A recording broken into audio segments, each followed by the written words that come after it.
Hey guys, welcome back. I know there are a lot of people out there that purchase the earlier models of the Arcturus AK12. They're still fantastic guns, but a lot of people want the new features that the Perun model has, the PE model. It's a little more expensive than the standard models and has a fairly upgraded gearbox. Actually, probably one of the more upgraded options on the market right now. There are options for you guys, so you don't have to buy a whole new airsoft gun. You can simply go pick up a complete PE gearbox, and this is a direct drop-in option for the Arcturus AK12 series. This gearbox is not just for your AK12, it's also for your standard AK as well. It does come with a spare selector plate that'll enable the standard 3-position selector, the safe, semi, and full auto. Keep in mind you will have to use the selector gear train from your original gun for that all to work properly. This is the Arcturus AK12, the very first generation of that model. Now this is actually the exact same gun that was at SHOT Show. So they sent this over and I got to keep it as kind of a sample tester upgrader gun, and I've gotten a lot of use out of it. This is a really fantastic gun. But it did have the less Tokyo Marui compatible first generation microswitch gearbox in it. So it is a little bit different, still a solid gearbox, but it doesn't have all the functionality and features of the new PE gearbox. So today I'm going to compare and contrast the old and the new gearboxes, drop it in here, and see what kind of results we can get.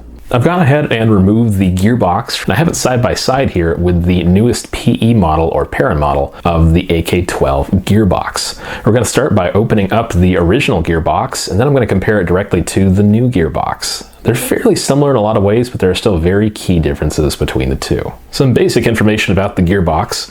It did originally come with a pretty stock basic motor. I have since replaced it with a more torquey aftermarket motor. Additionally, the MOSFET you can see here did not come with it. This is something that Arcturus sent me a while ago to test out in this and other Arcturus AKs. So that would not come with it. It would simply run on the microswitch that is present inside the gearbox. The quick change spring system is still present here, so I can unscrew the back of it if I have the correct Allen key here, which I believe this is it. There we go, just had to loosen it. This will unscrew and you can pop the spring and spring guide out the back, so that feature is retained. On the left side, there is the spring-loaded bar. From the outside of the gun, it sits right next to the trigger and trigger guard. You could press it and decycle your gun. It would trip your anti-reversal latch and basically uncycle everything, and that could help to maintain durability of your spring, keep wear and tear off your gears and piston and such. And essentially, it worked pretty well. It could take a little bit of coaxing to get working on occasion, but it generally worked. The spring guide of the gun is actually the same version that'll be in the newer PE model. So it's a all steel bearing spring guide, really, really nice. Never will have an issue with that, never have to upgrade or replace it kind of thing. The original of this particular AK12, because this was like a sample SHOT Show model, I think it was the overseas model if I'm not mistaken, it did come with a really soft spring. And so it shot about 280 to 300 FPS. It was really, really soft. So I ended up installing an aftermarket spring, and this got it up to right around 390 feet per second with a 0.2 gram BB pretty easily. So this also is aftermarket. The gearbox shell itself is also quite a bit different actually. It is a honking, very heavy gearbox shell, which I really, really like. This thing feels like a tank, and if it ever cracked, I'd be seriously surprised.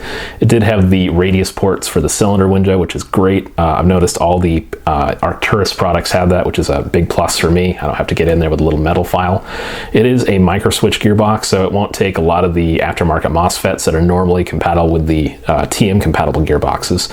So you'd be pretty much relegated to either modifying the inside of the gearbox shell, which is doable but can take a little bit of work and some skill for sure, or installing a wire-in MOSFET like this. And there are a lot of those out there. They're still a great option. There's nothing wrong with going that route. And I was actually really happy with it because you get a nice tactile feel on the trigger. You know when it's being pulled and you know when it's being reset, just like a real firearm trigger. That, to me, is one of the biggest benefits of a microswitch. Combined with a pretty solid MOSFET that I never had any issues with, I think this is still a great setup. One last interesting aspect about this particular gearbox is the fact that it had this large cutout on top. This is indicative of a blowback system. I've seen this on other brands and other models too. And normally you'd have a plate up here, and depending on your style of airsoft gun, the bolt or fake bolt in this matter would ride back and forth, and it would act as a blowback system. That would never come to fruition in this particular model that I ever saw, but it was neat to still have that potential there just in case it was ever added. The bushings are 8mm, are in a combination of solid bushing as well as bearings. The bearing bushings were only on the bevel gear, which interfaces with the motor. The compression system has changed very little, almost not at all. The compression on this is still fantastic, even with the nozzle. The tappet plate is pretty normal. Nothing's really changed there. The piston and piston head are still great. Ported piston head with bearings, so that was a good bonus there. It's an all steel tooth rack with the second to last tooth removed. I removed half of the third to last tooth there, so that I could correct the AOE in here with a sorbethane pad. So another aftermarket modification that I did there. Has a Type 0 cylinder, chrome plated, so pretty normal there for your AK length barrel. Single O-ring cylinder head. Again, I installed a sorbethane pad on there myself. And the nozzle here. O-ring in there, really great nozzle. Really can't complain, these are fantastic as well. The gears are pretty standard, 18:1 steel gears. As they came stock, the shimming on them was like a C+ if I remember. It's been a couple of years. So I did reshim these, and they do sound pretty good. They also have a sector delayer on there. The new PE model of the Gearbox, you can probably tell, is a lot more standardized and TM compatible just right off the bat. It looks more like your regular TM style Gearbox. There's a lot to talk about with this Gearbox. Firstly, you'll see this little cam here.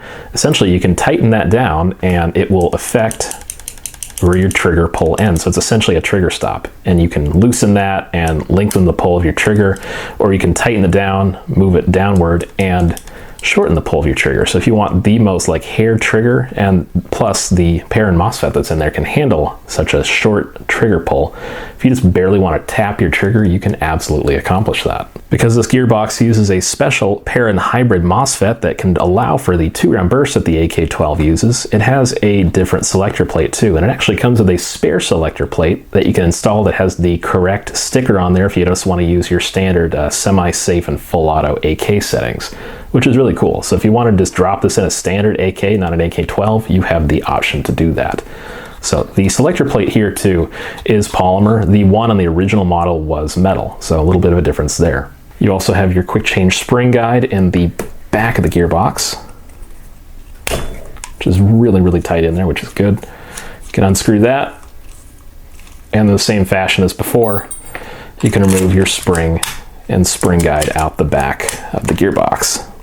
Just a matter of lining them up and pulling them out successfully. The spring guide is the same, all steel, bearing, really fantastic, never need upgraded kind of thing. The spring is somewhere around an M110 power, so it'll get you about 380 feet per second with a 2, give or take. And so I was pretty happy with that. If you do want to get closer to that 400 FPS field limit that most fields have, you can definitely install maybe an M115 and get a little bit more speed before hitting that limit. Originally, the first generation of the AK12 came with a mini type Tamiya connector, and because this is a Perun MOSFET, it already comes with a Dean's T-plug on there, which is fantastic as well. The wiring on this new Gearbox with the Perun MOSFET is a little bit more flexible and slightly thinner than the 16 gauge that came with the first generation Gearbox. The first gen Gearbox also had some a little bit stiffer wiring as well. This is fairly flexible. Also, all the MOSFET is inside of the Gearbox as well, so nothing external except wiring. As mentioned before, the compression system really hasn't changed a whole lot. You still got the same tappet plate, nozzle is still the same with an O-ring, really great nozzle. Compression is still pretty good. Actually, it's perfect once it gets going there. Do note that I installed a Type 0 cylinder aftermarket. The original cylinder that came with this particular aftermarket drop-in Gearbox is a Type 2 here, and it has a port right about the right spot for an M4 length barrel. So if you do want to go for an AK length barrel, I'd recommend grabbing a Type 0 cylinder with no port on it. The piston is your same metal tooth rack piston, second to last tooth removed. Piston head is ported, polycarb with bearings in there as well, which is great. And the cylinder head hasn't changed. It's also a single O-ring polycarb piston cylinder head. The gears have actually changed. These are 13:1 high-speed gears. They're a little bit better quality steel, so that's a definite plus for me. It also has a sector layer that's a little bit skinnier, so that's an interesting design change right there. Not really sure the reasoning behind it, but it's definitely a change. And you've also got your trigger bar in here. This is actually a big magnet that's sticking to the gear here, and that's part of the Perun Hybrid MOSFET there. It uses a magnet on the trigger instead of a IR sensor, which is really, really neat, I think. The gearbox does come with a little goodie bag, most of it geared toward the Perun MOSFET here. You've got all your MOSFET settings. So you've got your alternate modes. It's got a couple of different things on there that we can walk through. Your active braking here, so levels 0 through 5. I believe it comes with it setting 2 or 3 if I'm not mistaken out of the box.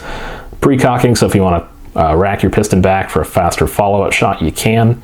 Rate of fire reduction, so if you want to drop your speed.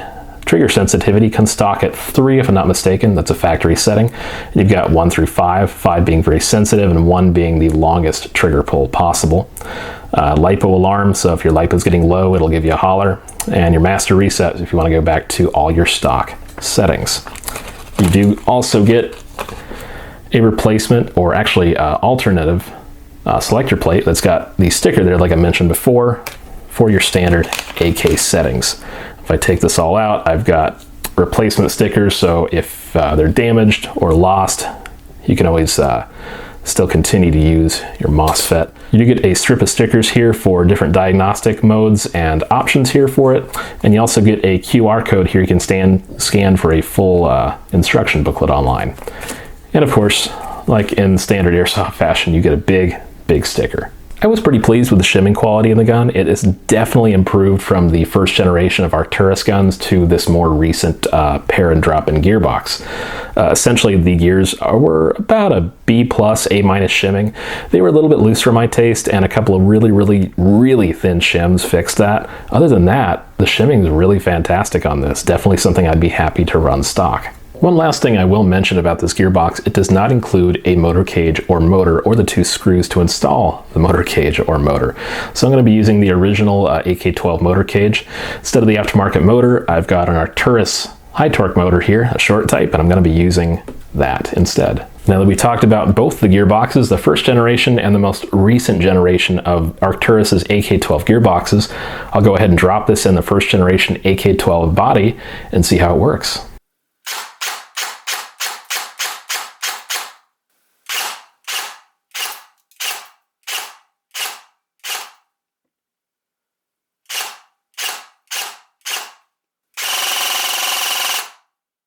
I want to start by saying this was one of the easiest drop-ins I've ever done for an airsoft gun. It was a quick drop-in, didn't have any issues with it, or installation problems or anything along those lines. It was a simple drop-in, put it all back together, and it just worked. It was actually one of the smoothest experiences I've had doing that with any kind of drop-in or replacement part for an airsoft gun. Really didn't have to do a whole, I did a little bit of tuning. I did a slight shim up on the gears and things like that, but other than that, it was a drop-in. I was really, really pleased and actually quite impressed. So kudos to Arcturus for making a fantastic drop-in gearbox. I was pretty pleased with the performance I was getting out of the gearbox too. It was shooting right around 400 feet per second with a 0.2, about 360 feet per second with a 2.5, which is pretty normal. You generally lose, give or take, about 40 FPS with every 0.05. It's not a golden rule, but it's just a generalization. With the particular Arcturus motor I picked, I had a couple on hand, so I just kind of grabbed one at random. It worked really well. It sounds fantastic. It's rather smooth, not a whole lot of gear noise or anything like that. Like all other Perun MOSFETs and such, you do have a lot of different options. So if you can enter your selector mode and pick different firing modes and do all kinds of settings on your gearbox to make it exactly what you want out of your airsoft gun. I didn't show that in this video. I do show that in a number of other videos, and I can put links to those in the description so you can check those out as well. With this on the market, you guys got that older AK12.